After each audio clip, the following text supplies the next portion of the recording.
মূল বিষয়সমূহ হৈছে কি চৰকাৰখন এটা ফুপুলা অৱস্থাত আছে।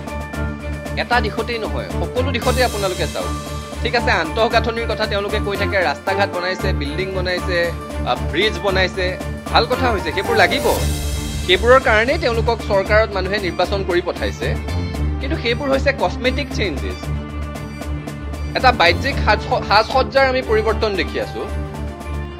আপুনি পাৰ্লাৰলৈ গৈ মুখখন ধুনীয়াকৈ ধুৱাই নতুন শ্বাৰ্ট এটা পিন্ধি, নতুন জিন্স এটা পিন্ধি, নতুন ঘড়ী এটা পিন্ধি বাহিৰলৈ ওলাই আহিছে, ঠিকে আছে। কিন্তু আপোনাৰ শৰীৰত যদি তেজত হিমোগ্লবিন নাই, আপুনি চাহ একাপ খালে যদি আপোনাৰ পেটৰ অসুখ হয়, আপুনি যদি নিদ্ৰাহীনতাত ভুগিছে, আপোনাৰ যদি মধুমেহে আগুৰি ধৰিছে, উচ্চ ৰক্তচাপে আগুৰি ধৰিছে, তাৰপিছত আপুনি নতুন চোলা, নতুন ঘড়ী, নতুন পেণ্ট পিন্ধি যিমানেই বাহিৰলৈ নোলাওক কিয়, আপোনাৰ ভিতৰটো কি হৈ আছে আপুনি নিজে গম পাব নহয়। 25টাকৈ স্থানত যদি বোমা সংস্থাপন কৰিব পৰা পৰিৱেশৰ সৃষ্টি হৈছে, এতিয়া মানুহে যদি বিজুলী মাচুল দিব নোৱাৰি ঘৰৰ ৰেচনত বঢ়া টুটা কৰিবলগীয়া পৰিৱেশৰ সৃষ্টি হৈছে, ল'ৰা ছোৱালীয়ে যদি বাহিৰত ওলাবৰ কাৰণে সংশয় অনুভৱ কৰিব লগা হৈছে, মানুহে যদি মূল্য বৃদ্ধিৰ মাধমাৰত দুবেলা দুসাঁজ খাবৰ কাৰণে আহুকালৰ সৃষ্টি হৈছে, ছাত্ৰ ছাত্ৰীয়ে যদি পৰীক্ষা দি ফলাফল ভালদৰে পাম নে নাপাম চিন্তা হবলৈ আৰম্ভ কৰিছে, তেতিয়াহ'লে চৰকাৰখন কোনটো দিশত সফল হৈছে?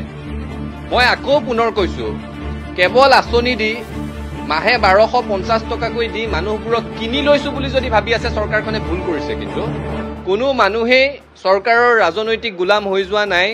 মানুহৰ ওপৰত যদি মূল্য বৃদ্ধিৰ মাধমাৰ সোধাবলৈ আৰম্ভ কৰে এই ধৰণে, মানুহে যদি নিৰাপত্তাহীনতাত ভুগিবলৈ আৰম্ভ কৰে এই ধৰণে, তেতিয়াহ'লে চৰকাৰখন যে ৰাইজৰ ৰোষৰ সন্মুখীন হ'ব লাগিব সেয়া খাটাং হিমন্ত বিশ্ব শৰ্মা তাৰ কাৰণে সাজু হৈ।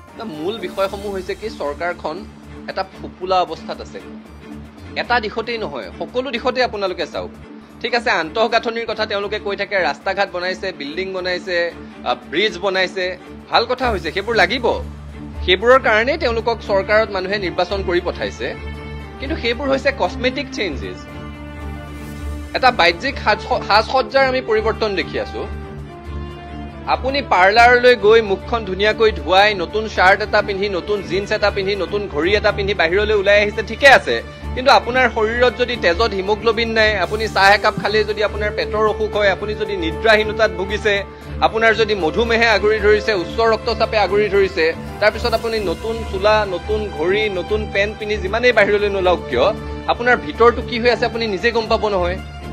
25টাকৈ স্থানত যদি বোমা সংস্থাপন কৰিব পৰা পৰিৱেশৰ সৃষ্টি হৈছে, এতিয়া মানুহে যদি বিজুলী মাচুল দিব নোৱাৰি ঘৰৰ ৰেচনত বঢ়া টুটা কৰিবলগীয়া পৰিৱেশৰ সৃষ্টি হৈছে, ল'ৰা ছোৱালীয়ে যদি বাহিৰত ওলাবৰ কাৰণে সংশয় অনুভৱ কৰিব লগা হৈছে, মানুহে যদি মূল্য বৃদ্ধিৰ মাধমাৰত দুবেলা দুসাঁজ খাবৰ কাৰণে আহুকালৰ সৃষ্টি হৈছে, ছাত্ৰ ছাত্ৰীয়ে যদি পৰীক্ষা দি ফলাফল ভালদৰে পাম নে নাপাম চিন্তা হবলৈ আৰম্ভ কৰিছে, তেতিয়াহ'লে চৰকাৰখন কোনটো দিশত সফল হৈছে?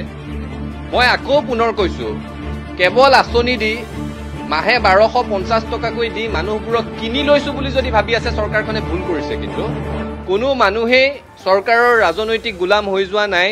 মানুহৰ ওপৰত যদি মূল্য বৃদ্ধিৰ মাধমাৰ সোধাবলৈ আৰম্ভ কৰে এই ধৰণে, মানুহে যদি নিৰাপত্তাহীনতাত ভুগিবলৈ আৰম্ভ কৰে এই ধৰণে, তেতিয়াহ'লে চৰকাৰখন যে ৰাইজৰ ৰোষৰ সন্মুখীন হ'ব লাগিব সেয়া খাটাং হিমন্ত বিশ্ব শৰ্মা তাৰ কাৰণে সাজু হৈ।